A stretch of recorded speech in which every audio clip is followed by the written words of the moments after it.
දරුවන්ට අප්‍රිය කරනවා දෙමව්පියෝ. දැන් අපි හිතමුකෝ පොළොවත්තන්ට මතක් වෙයි අපේ අම්මා තාත්තා වයි කිය. ගෙදර ඉන්නවා කිය. කණ්ඩ දෙන දරුවා, ක්ලිනික් එක යන දරුවා, බෙහෙත් ටික දෙන දරුවා. ජීවිතේට මනුස්සයාගේ හොඳක් කියන්නේ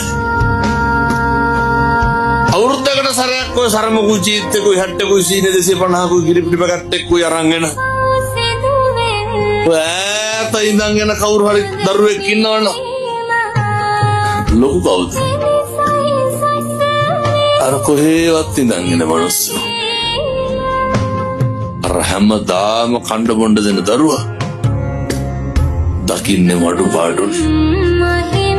අවුරුද්දකට දෙපාරක් විතර ආවට පස්සේ ඒ දරුවා ළඟට අරගෙන කියන්නේ මොනවද? අර මොකක් කරේ වෙච්ච අඩුපාඩුවක් කියන්නේ. නැනිකම් මම කියනවට හිතන්නකො ඔය කටවල් වලින් කවද්ද හොඳක් කිව්වේ කියලා. ජීවිතය අදිෂ්ඨාන කරගන්න. ජීවිතේ ප්‍රාර්ථනා කරන්න. නිම්මනත කවදාවත් ඔය කටවල් වලින් අනෙකගේ අගුණ කියන්න එපා. මේවා නම් හදා ගන්න ඕන දේවල් පින්නතුනේ.